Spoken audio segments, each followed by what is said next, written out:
Bismillahirrahmanirrahim. Assalamualaikum warahmatullahi wabarakatuh.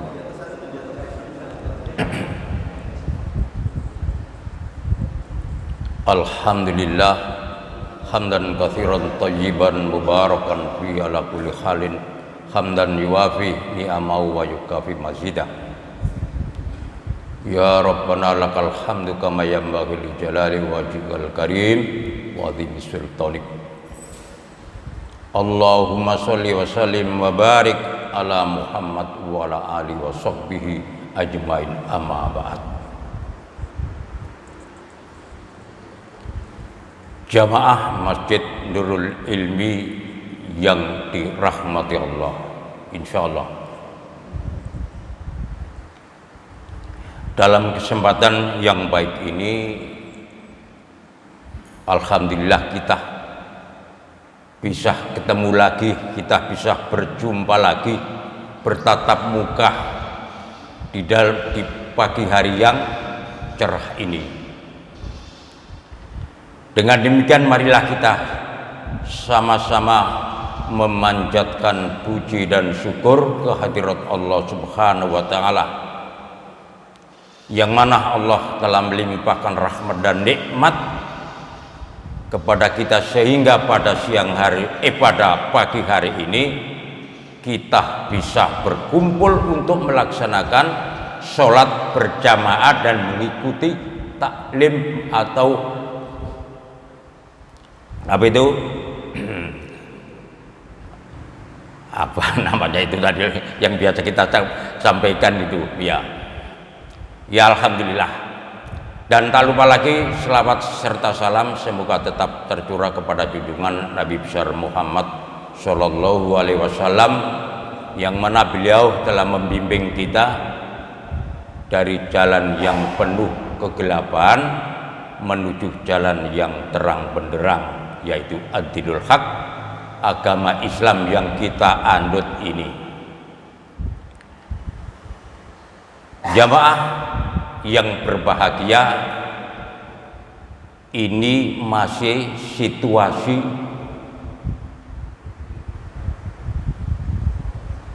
hari raya, masih belum dikatakan suasana hari raya. Dengan demikian kami atas nama pribadi dan keluarga mengucapkan selamat hari raya Idul Fitri minal aidin wal faizin, mohon maaf lahir dan batin. Taqabbalallahu minna wa minkum, taqabbal ya karim. Ini mungkin hanya budaya kita, ucapan-ucapan ini itu memang budaya kita, tapi sangat baik sekali. Tapi kalau kita di Arab Saudi, yang terdengar adalah taqabbalallahu minna wa minkum dan kullu am wa antum bi khair, itu aja. Kalau lainnya itu tidak pernah kami jumpai, apalagi yang di Indonesia juga menjadi tradisinya, ada halal bihalal, ada lain-lain sebagainya. Kalau di Arab Saudi memang tidak ada halal bihalal, itu tidak ada. Adanya itu ya itu tadi, taqabbal minna wa minkum, taqabbal ya karim, kalau kita ketemu saudara kita sesama muslim. Makanya kalau di sini berjabatan tangan hanya pada waktu hari raya saja, kebanyakan. Alhamdulillah di lingkungan kita walaupun tidak hari raya, tetap kita masih berjabatan tangan. Seharusnya berjabatan tangan, kita tanya keadaan bagaimana keadaan pribadi, keadaan keluarga, dan kita saling memaafkan.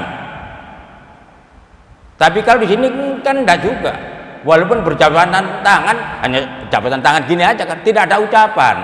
Sebetulnya kita ini ucapan, kita tanya bagaimana keadaan keluarga, bagaimana keadaan Anda, dan kita berdoa. Mudah-mudahan Allah telah mengampuni dosa-dosa kita dan Allah telah menunjukkan kepada kita jalan yang lurus. Tuh. Jadi memang namanya budaya dari Indonesia dan di Arab Saudi itu memang beda. Jadi kita maklumi. Apakah Indonesia salah? Tidak. Benar juga. Iya, benar juga. Untung-untung kita begitu ketemu masih mau berjabat tangan. Daripada kita ketemu saling buang muka. Itu yang celaka. Kebanyakan kan di sini juga begitu. Kita tidak memungkiri, kita sesama muslimnya aja biasanya, apalagi kalau beda partai atau beda ormas, biasanya demikian.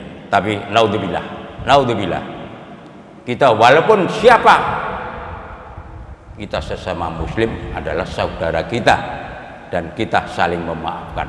Walaupun toh mereka tidak minta maaf, kita sebagai seorang muslim tentu memaafkan. Begitu juga gini sama-sama jamaah, walaupun tidak semuanya kami berjabatan tangan minta maaf, tapi kita secara ikhlas, secara pribadi sebagai muslim kita juga memaafkan, tidak tunggu diminta, sudah kita kasih. Loh, kehebatannya Islam gitu. Iya. Jangan kita memaafkan orang, seseorang kita tunggu dimintai maaf baru kita minta, baru kita memaafkan. Tapi sebagai seorang muslim, seorang mukmin tidak perlu. Walaupun bagaimana kita tetap memaafkan saudara-saudara kita. Jamaah yang berbahagia, namanya kultum itu tidak perlu lama. Iya, yang penting sedikit tapi padat, banyak tapi error tidak akan masuk. Sedikit saja tapi padat, tapi bisa diterima. Daripada kita bakas macam-macam, ujungnya tidak ada. Lebih baik sedikit tapi paham. Ya, ya alhamdulillah yang jamaah kita ini cukup banyak. Iya. Yang kemarin waktu kultumnya Ustadz Slamet Riyadi, saya sendiri agak begini, pegang dada ini. Iya. Kenapa larian semua ini? Aku bilang. Paling kan kita tunggu berapa menit aja. Wah, sudah begitu salam, begitu diumumkan, berdiri semua. Aduh, gue bilang gitu. Sedih saya. Terus terang saja. Iya. Iya. Masa, wong cuma berapa menit aja ya. Lalu di samping itu, mungkin ini PR-nya untuk pengurus-pengurus masjid ini. Di sini itu ada juga yang gitu. Jamaah kita di sini. Kalau begitu Pak Yani mengumumkan si A si B yang mau kultum langsung berdiri. Ada. Kayak alergi gitu. Nah ini saya yang kurang pas. Kasihan, bukan apa, bukan benci saya, kasihan.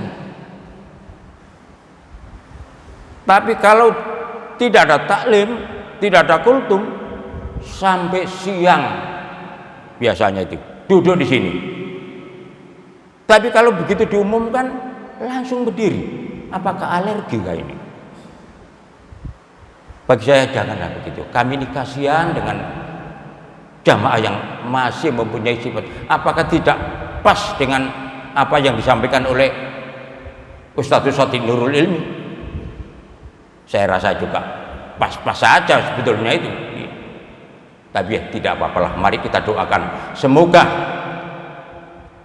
beliau sadar untuk selanjutnya dia selalu mengikuti taklim.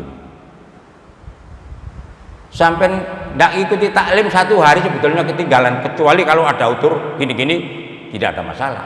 Tapi kalau tidak ada apa-apa, pulang aja. Lah itu apalagi yang kultum itu, pulang aja. sayang, eman sayang. Iya, nyesel nanti jadinya. Nilainya ikut taklim ini bukan sedikit Pak. Apa yang pernah dikatakan Ustadz Najamuddin,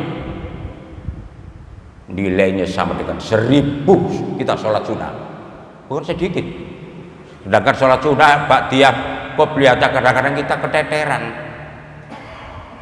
apalagi kita 1000 membandingi mau menyamai dengan satu taklim. Nah, maka dari itu kami mohon kepada para jamaah, walaupun toh bagaimana, siapakah yang menyampaikan, mari kita ikuti. Kalau kita tidak luput, tuh jamaah yang berbahagia, dalam kesempatan pagi ini mau saya sampaikan satu ayat saja di dalam surat As-Saff, dan ini juga masih ada kaitan apa yang ada di apa itu yang baliho di depan itu, yang besar itu, yang nilainya 316.500.000. Ayat ini masih ada kaitannya. Bismillahirrahmanirrahim. Ya ayyuhalladzina amanu hal adzullukum ala tijarati tunjikum min adzabin alim tu'minuna billahi wa rasulihi wa tujahiduna fi sabilillahi bi amwalikum wa anfusikum dzalikum khairul lakum in kuntum ta'lamun. Pendek, sedikit, mudah-mudahan jelas dan mudah-mudahan bisa diterima. Walaupun pendek, jelas katun dan diterima, naudzubillah. Yang artinya, hai orang-orang yang beriman, maukah aku tunjukkan suatu perniagaan yang akan menyelamatkan dari siksa yang sangat pedih. Tu'minuna billahi, berimanlah kepada Allah, wa rasulihi, dan utusan Allah, wa tujahiduna fisabilillah, dan berjihadlah di jalan Allah, bi amwalikum, dengan hartamu, wa anfusikum, dan tenaga, jiwa ragamu, pemikiranmu, dzalikum khairul lakum in kuntum ta'lamun. Yang demikian itu agar kamu mengerti dengan apa itu yang disampaikan oleh apa itu yang difirmankan oleh Allah, agar kamu mendapat rahmat. Wah, mesti ada yang tanya dalam jamaah ini, oi Pak Es, kenapa kok ayat itu aja yang disampaikan, nggak ada lainnya kah? Dulu pernah nyampaikan, sekarang disampaikan lagi. Ayat itu tidak ada kadaluarsa. Firman Allah tidak ada kadaluarsanya. Dipakai kapan saja boleh. Apa kata kiai kita, Kiai Ahmad Dahlan? Beliau mengajar muridnya itu 1 bulan. Ara'aital ladzi yukadzibu biddin wa dzalikal ladzi yatughul yatim. 1 bulan sudah hafal semua, baru sekali aja dia muridnya sudah hafal, tapi tidak dinaikkan, masih tetap itu yang diajarkan. Protes, Yai, masa sudah 1 bulan kok ayat-ayat ini ya? Sudah hafal Yai? Kamu itu belum hafal, belum hafal. Sudah Yai, yang tapi bahasa Jawa dulu itu, bukan bahasa Indonesia, ya kan? Kalau bahasa Indonesia ya begitu. Baiklah, kamu tadi lewat di mana? Oh, lewat sebelah sana ya. Oh, ada orang sana? Ada, bukan? Siapa itu? Pengemis. Ada pengemis. Waktu dia jalan. Terus bagaimana kalau ketemu pengemis kamu tadi? Ya saya lewat aja.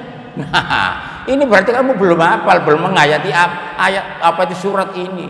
Kalau ada pengemis itu dia kan masih butuh makan. Ya tolong dong dikasih beberapa kemampuanmu. Lah kalau kamu tidak mau memberi sedekah kepada orang pengemis yang fakir miskin itu, kamu termasuk orang yang mendustakan agama. Nah itu. Maka gitu. Apa itu masih berlaku zamannya ya Dahlan atau sampai sekarang? Walaupun sampai sekarang itu masih berlaku. Iya. Bukan tidak ada yang tidak hafal ayat yang disampaikan Al-Quran, tapi mohon maaf, kita ini masih kurang meyakini. Yang jelas kurang meyakini ayat-ayat Allah. Terang. Yang disampaikan yang begini masih cuek aja. Ini berarti kurang meyakini. Maka dari itu dengan tegas ayat ini mari kita yakini. Bagaimana cara meyakininya, Pak?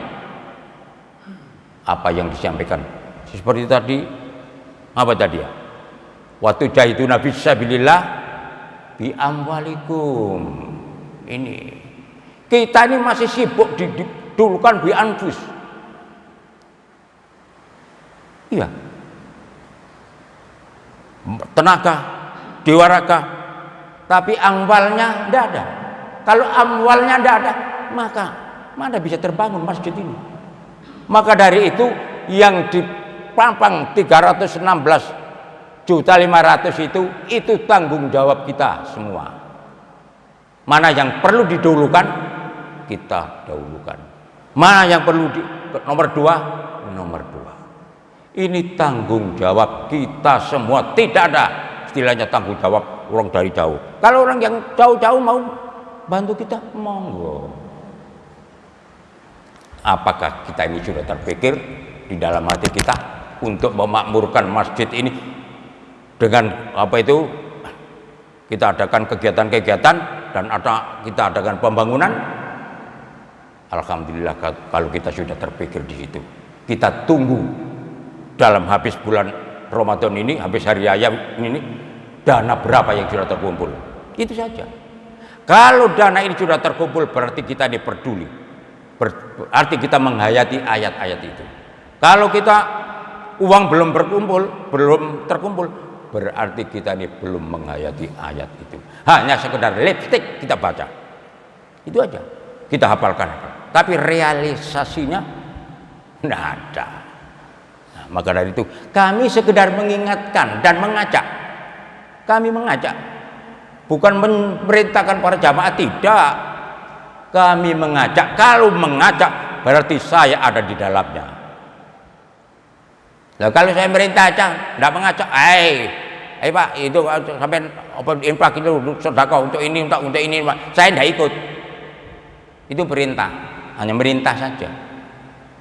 Tapi kalau mengajak sama-sama, sekecil apapun, ya kita namanya bisa menghayati ayat tadi. Ya, sebagian dari harta kita, marilah kita sedekahkan, kita infakkan untuk kebaikan. Jangan menunggu uluran tangan dari luar sebelum kita sendiri mengulurkan. Saya dengar kita orientasinya mau ke Jogokarian. Iya, betul kan? Iya, bagaimana Selamat? Jogokarian ya? Bagus sekali Pak, Jogokarian itu bagus sekali. Ustadz Daud sudah pernah ke sana. Iya. Yang lain-lainnya sudah pernah ke sana. Tinggal kapan-kapan kita kalau sudah tiket-tiket murah, beberapa orang kita berkunjung ke sana lah, studi banding. Jadi perbandingan antar Nurul Ilmi dengan Jogokarian. Jogokarian itu maaf Pak, tangannya itu tidak pernah dibawa. Tangannya tidak pernah dibawa. Di atas. Kalau kita kan masih kebanyakan di bawah kan? Iya, masih kebanyakan di bawah kita. Kalau Jogokarian di atas tangannya. Ya mudah-mudahan ya kita memang tidak bisa seperti Jogokarian 100%. setidak-tidaknya beberapa persen kita ngikuti jejaknya Joko Karyan lah. Iya. Jadi agar manajemen masjid ini teratur dan rapi. Ya memang berangkatnya itu tidak mudah Pak, tidak mudah membalik telapak tangan. Iya. Kalau kita orientasi sama Joko Karyan, kita ini kan masih dalam taraf persiapan, tapi kita dalam benak kita ada untuk menuju ke sana. Ya.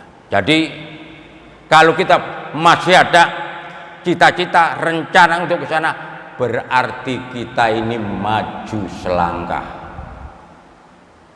Daripada sama sekali tidak ada, berarti kita bukan maju. Jadi kalau kita tidak maju selangkah beberapa persen mengikuti Joko Karyan, tetap kita ini tangan di bawah. Tuh. Maka dari itu mari kita giatkan masalah pembangunan kegiatan Masjid Nurul Ilmi ini setidak-tidaknya seperti Joko Karyan. Baiklah para jamaah, ini yang terpampang di spanduk itu yang 316 juta itu sebagian sudah ada masuk Bu ya? Sudah ada ya? Alhamdulillah. Jadi kita ngikuti ya, yang lain-lain ngikutilah. Iya, agar masjid kita ini berfungsi dengan baik, dan di samping itu tanggung jawab kita bersama. Mungkin yang kita kerjakan dulu itu mungkin yang penting-penting saja dulu Pak. Misalnya Kuba ini memang urgent, ya. Kalau AC ya urgent juga, tapi lebih urgent Kuba kita ini. Lah kalau AC berapa? Apa itu? Berapa unit? Sekitar berapa? Mungkin sampai 14, 12 sampai 14. Ya. Nah, sekarang itu sebetulnya begini Bu ya. Siapa dulu yang punya gagasan AC? Oh Pak D, ayo Buya kita pasang AC. Nah, itu sebetulnya kesempatan baik. Ada orang yang punya ide itu sangat bagus sekali. Iya, positif yang punya ide. Tapi dibalik kepositifan itu kita harus berani todong. Misalnya si A, Pak D, kita pasang AC begini, koran ya, oke. Kalau kamu mau AC, sekarang kamu berapa? Berapa unit? Gitu, harus berani. Berapa unit? Lah nanti kalau begitu ditodong, ketawa aja. Oh, nggak masuk nih, nggak main nih. Jadi kalau ada yang mengusulkan mau pasang AC begini-gini, macam todongnya aja. Kamu berapa? Itu aja. Syukur-syukur kan separuhnya itu. Separuhnya dari 14 unit. Alhamdulillah. Tapi kalau nyengir kasihan. Ya. Makanya walaupun bagaimana tetap kita beri semangat bagaimana masjid ini bisa terbangun dengan baik, dan apa yang terpampang dalam itu bisa terlaksana semuanya. Itu berapa poin itu? Ada 4, 5. Ya alhamdulillah, lambat laun pelan-pelan kita. Ini soalnya tanggung jawab kita semua, bukan tanggung jawabnya Pak Daud. Bukan tanggung jawabnya Pak D. Tanggung jawab semua jamaah seolah yang merasakan itu adalah jamaah semuanya. Baiklah para jamaah, ini sudah kelewat kultum. Tapi ya memang kultumnya tadi kuliah 17 menit saja, tidak sampai jam 6. Kalau jam 6 sampai disiapkan. Baiklah, demikian apa yang bisa saya sampaikan dalam kesempatan pagi ini. Mungkin ada kurang lebihnya, Pak D ada sebagai manusia biasa, mungkin ada kata-kata yang kurang berkenan. Tidak ada lain, masih suasana bulan Ramadan, Pak D mengucapkan mohon maaf yang sebesar-besarnya. Billahi taufik wal hidayah. Wassalamualaikum warahmatullahi wabarakatuh.